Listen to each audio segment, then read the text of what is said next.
Bismillah ar-Rahman ar-Rahim. Picking up where the author left off, فصل في التيمم. ويجب التيمم عن الحدث الأصغر والأكبر عند العجز عن استعمال الماء بسبب فقده في حدر أو سفر وللمريض. So, first and foremost, this section is about dry purification, sometimes referred to as dry ablution. Normally, we do our tahara with water, but in the absence of water, we move on to another form of purification called tayammum, or dry ablution, or dry purification, or purification with dirt, as you will see. This is a substitution when water is absent, or I am unable to use water. It's very simple, and it's the same method for both hadath asghar, small minor impurities that just require wudu, or major that require ghusl, a full shower. He says, وَيَجِبُ التَّيَمُّمُ. Tayammum is an obligation. Like wudu and ghusl are an obligation, tayammum is an obligation. عَنِ الْحَدَثِ الْأَصْغَرِ, minor hadath, minor impurity. It's the state, so the state of minor impurity. وَالْأَكْبَرِ, meaning وَالْحَدَثِ الْأَكْبَرِ, meaning the major state of impurity. عند العجز عن استعمال الماء, when you are unable to utilize water. Why are you not able to use water? They usually say there's two reasons. One is that there is no water present. Another one we refer to as al-faqd al-shar'i, meaning the water is present, but I cannot use it. This could be for a medical reason. It's a legitimate reason within the Sharia for you to not use the water itself, but rather use the substitute. You could have a skin issue. That's one of them, where it's actually deteriorating your skin, harming you. I remember probably like 6-7 years ago, maybe more, one of my mashaykh received a call about a brother who, he had a medical condition on his skin that if water touched it, he literally starts to bleed. So he had to now stop using water and move to that. May Allah subhanahu wa ta'ala keep us all safe from illnesses. He says, بسبب فقده في حدر أو سفر وللمريض, because there's no water for maybe a resident. This could happen, water is cut off and you have no backup and there's no stores available to buy water from. What do? You go into tayammum. But if you can buy it, you would still have to go and buy it with conditions as we will mention inshallah ta'ala. Aw safarin, while you're traveling. This one's a little bit harder, right? Because there might not be stores nearby if you say you're camping and you lost your water. What are you going to do? You're going to move on to tayammum. But there are steps first. Walil marid, and the person that is ill or sick or has a skin condition and so on. And I touched base on that a little bit. He says, وَإِذَا كَانَ فِي بَدَنِهِ جِرَاحَةً يَضُرُّ بِهَا الْمَاء غَسَلَ الصَّحِيحِ وَتَيَمَّمَ عَنِ الْجَرِيحِ فِي الْوَجْهِ وَالْيَدَيْنِ. So if the person is wearing a bandage or a cast where if water got onto it, this would harm them, then they're going to make wudu and skip that part, okay, in the wudu process, meaning you're not going to get water under the bandage, okay? And for the body part that you can't get the water to, you're going to make tayammum for. وَيَكُونُ التَّيَمُّمَ وَقْتَ غَسْلِ الْعَلِيلِ. So we'll just say, for example, you have a bandage around your ear, for example.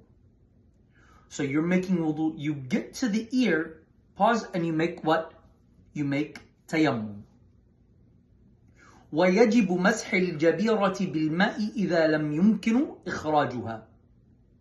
But before you start your tayammum, if you can, if it's not going to harm you, you have to take some of the water and just touch the bandage. We said ear as an example.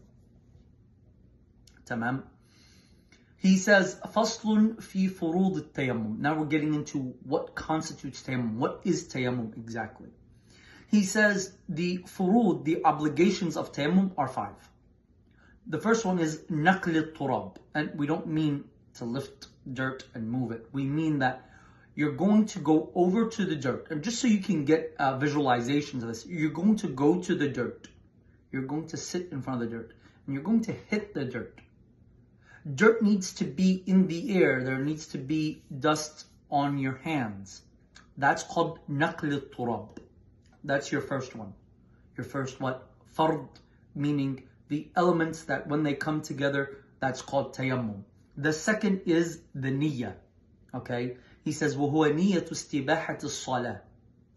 You can't intend that you're lifting the status of impurity because you're not. Rather, you're doing an act that it is an allowance for you to pray.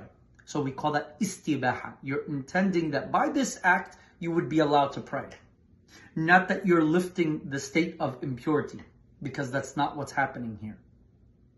He says, فَإِنْ كَانَ فَرْضًا نَوَى اسْتِبَاحَةَ فَرْضِ الصَّلَاةِ.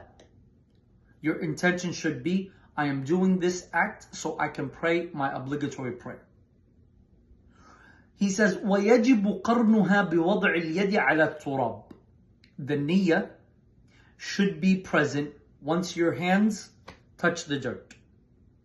وَاسْتِدَامَتُهَا إِلَى مَسْحِ شَيْءٍ مِّنَ الْوَجْهِ.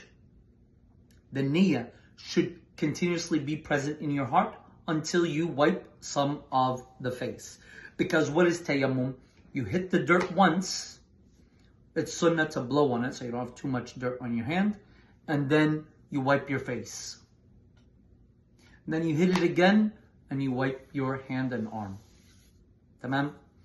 He says the third fard from the furud of tayammum is wiping the face. The fourth fard is wiping the hands up to and with your elbow. And the fifth fard from the furud of tayammum is at-tartibu hakada, meaning following that order. Hitting the dirt, wiping the face, wiping the arms. He says, فَصْلٌ فِي شُرُوطِ التَّيَمُّمِ. But tayammum has conditions that need to be present in order for it to be valid. What are they? He says, وَشُرُوطُ التَّيَمُّمِ الْقَصْدُ إِلَى التُّرَابِ. Going to the dirt, finding the dirt, locating the dirt that meets the conditions that you can use. What is this type of dirt? He's going to explain. وَأَنْ يَكُونَ التُّرَابِ. And the dirt, طَاهِرًا طَهُورًا لَهُ غُبَارٌ خَالِصًا عَنِ الْخَلِيطِ. That the dirt is clean. So don't go to dirt that's filthy. No, go to dirt that is clean. Then he says tahur. That means clean for others to use. Well, wait a minute. We learned in water that water can be clean, but not suitable for others to use. And we learned about 2 types. One type was, say, if it started to change, like for example, I squeezed lemon into it. But we learned about another type, and that is al-musta'mal. Water that was used in tahara already. I can't use that water again. Does the same thing apply to dirt? It does. So if someone just made tayammum in that spot, you're going to need to go next to it.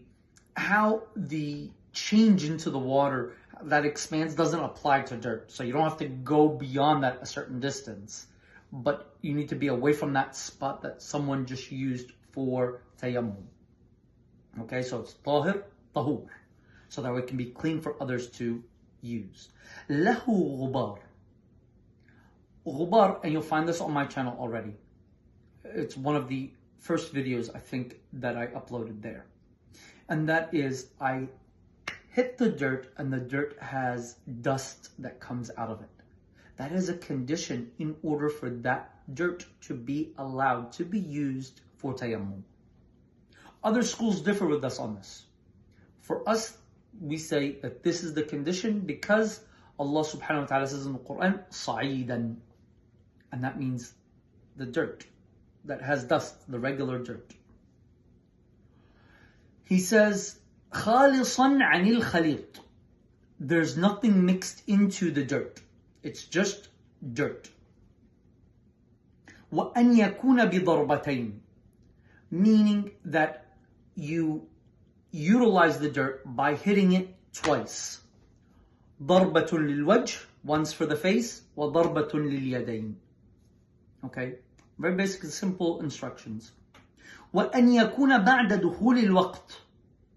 You see, this is what we call طهارة ضرورة, meaning that you're doing this, you're substituting out of necessity. When is it an obligation for you to make tayammum? When it comes to wudu, what we normally do is make wudu right before the prayer comes in, right? And then we go pray. But when does the obligation to make wudu actually fall upon you? It is after the time of prayer has entered. So since that's the case for wudu, the same would apply and even more restrictive on tayammum. Because the idea of tayammum is that you're unable to get access to water. Did you exhaust all your resources? So because that's the case, because it's a substitute, you have to wait for the time of the prayer to enter before you can actually do tayammum. He says, وَأَنْ يُجَدِّدَ التَّيَمُّمَ لِكُلِّ فَرْضٍ. A tayammum is only good for one faridah. He says, وَأَنْ يُفَتِّشَ عَنِ الْمَاءِ قَبْلَ التَّيَمُّمِ. Yeah, he needs to look for the water. And that's after the time of prayer has entered, not before. He would search before, but the obligation for the search only comes in after dukhul al-waqt, the time of prayer has entered. He says, وَبَعْدَ دُخُولِ الْوَقْتِ فِي رَحْلِهِ وَرُفْقَتِهِ وَحَوَالَيْهِ وَيُنَادِي مَنْ مَعَهُ مَاء. So if he's traveling, for example, he's going to ask the people that he's traveling with, if he's traveling with a group, who has water? He looks in his luggage to see, checks his car, if he has a car, his RV, if he's traveling like that, or if he's camping, looks around if there's a little pond or lake or river or stream, and so on. وَمَنْ لَمْ يَجِدْ مَاءً وَلَا تُرَابًا كَأَنْ كَانَ عَلَى قُلَّةِ جَبَلٍ صَلَّى الْفَرْضَ وَحْدَهُ وَأَعَادَ. But hypothetically speaking, if someone were to be in an area where there is no dirt, they're on top of a mountain, they're on Everest, for example, and there's no dirt, there's just ice everywhere, and the time of prayer has entered, and he doesn't have any more water, what does he do? They pray as is, and then they make it up later when they find water or dirt. وَيَجُوزُ التَّيَمُّمِ لِلْبَرْدِ. And you can do tayammum because it's cold out and you're afraid to use the water and there's no way to heat the water. إِذَا فَقَدَ مَا يُسَخَّنْ بِهِ الْمَاءِ أَوْ كَانَ لَا تَنْفَعُهُ تَدْفِئَةِ أَعْضَائِهِ بَعْدَ غَسْلِهَا. Or, not that he necessarily can't heat up the water, but even if he heats up the water and he makes the wudu, he won't have enough time to dry off his arms, his face, his limbs that he used for wudu before he gets too cold or they get frostbite or something of that nature. أو لا يقدر عليها, or he's just not able to wait for all of that for whatever reason. You can do that. Now there's more details when it comes to tayammum, much more. For example, normally the search for water, if you're traveling, first would be in your immediate vicinity. Then if you're searching with a party, you're only required to go to a distance that if you call out to help, they can hear you and they will come. And we refer to that in fiqh as hadd al-ghawth, the distance in which if you were to call out for help, they can hear you. Ghawth. But then if you have to go beyond that, you can only if you know that there's water in that location that you're going to. We'll call that hadd al-qurb. And some will say it's a 40-minute walk, 45-minute walk, 1.5 kilometers. And then if you are residing in that location for a time period and you know water even further than that, like 4.5 kilometers, then you would have to go and get that water. But keep those details for the next book. I just wanted to alert you to them and the details there, bi'idhnillah. And once we get to the next book, bi'idhnillah, we will cover all of that. Inshallah ta'ala. He says, وَيَقْضِي الْمُتَيَمِّمُ لِلْبَرْدِ وَالْمُتَيَمِّمُ الْعَاصِي بِسَفَرِهِ. Let's focus on the first half first. And that is the person that did tayammum because it was cold out. This individual that did tayammum because of the cold, they're going to make up their prayer. Because we do not look at cold as a legitimate excuse that would suffice you for the prayer. So even though we might say it's allowed, we'll say you have to make it up. As for al-'asi bi safari, there's beautiful details here. Let me help and break them down for you. The first concept here is called al-'asi bi safari. A person is traveling and they're sinful by this travel. The other concept is that travel was allowed. However, the person is doing a sin within the travel. That's called al-'asi fi safarih. So al-'asi bi safarih wal-'asi fi safarih. What are the implications on the ahkam of fiqh in these two scenarios?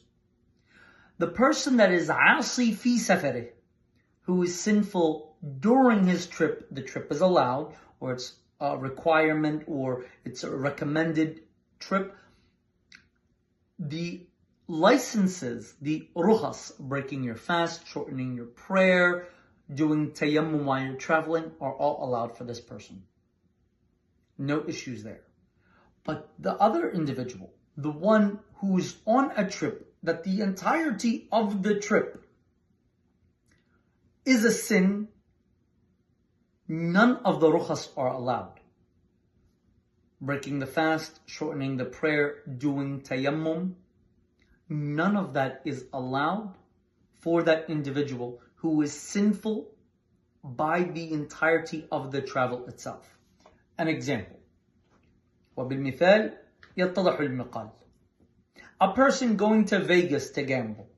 So he's traveling, we'll just say from the East Coast, going to the West Coast to travel. And he's driving. And it's Ramadan. He says, well, I'm traveling, I can break my fast. No, he cannot. He cannot do this. So, even though he broke his fast, the urgency and the immediacy of making up that day is very high for that individual because he broke his fast without any legitimate reason. So once he's informed, he actually must abstain from all eating, even though the fast doesn't count. He shortens his prayers. Nope, that doesn't count. He's going to have to make up those prayers. He does tayammum when he runs out of water and he can't find water anywhere. He's going to have to make up those prayers because none of the licenses are activated or allowed for that individual. Now, halfway there, he decides to make tawbah and turn around. From the moment that he made tawbah, now he can act on all of those things. So we'll say he stopped somewhere in the middle. We'll just say, I don't know, Indiana, Tennessee. Khalas, he made tawbah. And he's going to turn around and go back. It's still Ramadan. He's heading out first thing in the morning. He can break his fast. Why can he break his fast? Because now the travel is no longer a sin within itself. So this is why the author here says, وَالْمُتَيَمِّمُ الْعَاصِي بِسَفَرِهِ. The one that did tayammum in a travel that they had no right to do. They have to make up their prayers. Next is the section on al-hayd wal-nifas. Hayd is menses. Nifas is postpartum bleeding. وَمَا يَحْرُمُ بِهِمَا. And what is haram to do well in them. He says the bare minimum of hayd is a day and a night, 24 hours. Meaning, if the female sees the bleeding throughout a time which is 24 hours, she sees bleeding. It doesn't have to be continuous. It's never really continuous. But she's seeing it throughout that 24-hour span. This more than likely means that her menses has started. Tamam. And that's the bare minimum of hayd. There are sisters that's it. That's her hayd. That's her menses. But for the majority, or on average, this just means that the cycle has started. And it's going to go on to 5, 6, or 7 days. And the average is 6 to 7. And some, it might increase. The maximum, if there's continuous bleeding, it's 15 days. That means if the sister is still bleeding on the 16th day, she's not going to treat that as menses anymore. That means she's going to clean up, make wudu, and pray. وَغَالِبُهُ, its average, 6 أو 7. It's 6 or 7 days normally. But that might vary. So might the tuhr time between two menses might vary. وَيَحْرُمُ بِالْحَيْضِ وَبِالْجَنَابَةِ. Now, here he's saying, and it is haram to do when you're in the state of hayd or state of janaba. This gives the implication or the understanding that both are considered hadath akbar, and they are. However, the state of hayd is greater than the state of janaba. The state of hayd is greater than the state of janaba, and he's going to add things that will help you understand why. And it's great in the sense that the things that are prohibited for the hayd are more than those that are in janaba, and that there's additional cleansing that's involved. He says, but when it comes to both of them, these things are prohibited to do while someone is in the state of one of these two. And postpartum bleeding would be included here. As-Salah. You cannot pray when you're in the state of janaba, sexual impurity, or in menses, or postpartum bleeding. Wat-Tawaf, going around the Kaaba 7 times, because Tawaf is Salah. وَمَسُّ الْمُصْحَفِ, touching the Mus'haf. وَحَمْلُهُ, or carrying the Mus'haf. وَاللُّبْثُ فِي الْمَسْجِدِ, staying in the masjid, sitting, in the masjid. But what if I live on one side of the masjid and I want to go to the supermarket on the other side of the masjid? Can I? Yes. But there's more details when it comes to the haid, the one in menses. When it comes to that, he'll mention it shortly. وَقِرَاءَةُ الْقُرْآنِ بِقَصْدِ الْقُرْآنِ. Okay, I'm in the state of janaba, or she's in the state of hayd, and we both got into the car. There's a dua for riding the vehicle. This dua is in the Quran. Do we say the dua or no? You say the dua. Not with the intention that you're reciting Quran, however, with the intention of what? Of saying the dua. That just so happens to be mentioned in the Quran. So your intention is not reading Quran, but rather it's the dua that just so happens to also be there. سبحان الذي سخر لنا هذا وما كنا له مقرنين وإنا إلى ربنا لمنقلبون. تمام. He says ويحرم على الحائض وحدها, and that would include the nifas, but he's saying the word وحدها alone to separate the menses from the janaba. As-Sawm, if you're in the state of janaba, you can start your fast, but if you're in the state of hayd, you cannot fast. وعبور المسجد إن خاف التلويث. Remember I said they can cross the masjid if they live on one side of the masjid and on the other side of the masjid is the supermarket and they want to cross via the masjid. For both of them you can. However, for her, if she's afraid that something might come, leak out of her and come into the masjid, then she cannot cross to the masjid. She'll have to go around. والاستمتاع فيما بين السرة والركبة, during the menses and postpartum bleeding. Any pleasurement activity between spouses for what is in between the navel and the knee is prohibited. It is prohibited from the front. والجماع في الحيض من الكبائر. Intercourse during menses is a major sin. And there's a kafara for it. We'll cover that with more detail, inshallah ta'ala, in our next text. وَيَجِبُ عَلَيْهَا. It is an obligation upon her. Who's her? The one in menses or postpartum bleeding. قَضَاءُ صَوْمِ رَمَضَانَ دُونَ الصَّلَاةِ. She makes up her fasting, but she does not have to make up her prayers. We have the famous hadith where a woman came to al-Mu'mineen Aisha radiyallahu ta'ala anha and said to her, why do we have to make up fasting and not prayer? And al-Mu'mineen got angry with her and said, أَحْرُورِيَّةٌ أَنْتِ? Are you from the Khawarij? Are you from those extremists? Yani subhanAllah, Allah gave you license to not have to make up those prayers. And you're coming and saying, well, why not? What is this? وَإِذَا انْقَطَعَ الدَّمْ حَلَّ لَهَا الصَّوْمُ قَبْلَ الْغُسْلِ.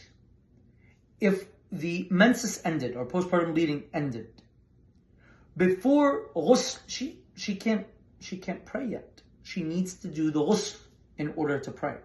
However, if, say, she woke up late and it's Ramadan, and she intended the night prior, if the blood is gone, I'm going to fast, and it's gone, she can initiate her fast. There's nothing wrong with that. Before even she showers, that's okay. But nothing else. She'll have to shower for anything else. وَيَحْرُمُ بِالنِّفَاسِ مَا يَحْرُمُ بِالْحَيْضِ. Everything that applied to hayd, menses, applies to postpartum bleeding. And I included it along the way, so inshallah ta'ala, that shouldn't confuse you. وَالنِّفَاسِ هُوَ الدَّمُ الْخَارِجُ بَعْدَ الْوِلَادَةِ. Postpartum bleeding, in fiqh, nifas refers to any blood that is after giving birth. That is after giving birth. As you'll see, as you advance, inshallah ta'ala, we classify the different bleeding as different things that would impact the ruling on what a person can and cannot do. But wait for it until you get it from there, bi'idhnillah, so that way you can go in step at a time and focus on the details that we've covered today. Walhamdulillahi Rabbil Alameen. Wassalamu alaikum wa rahmatullahi wa barakatuh.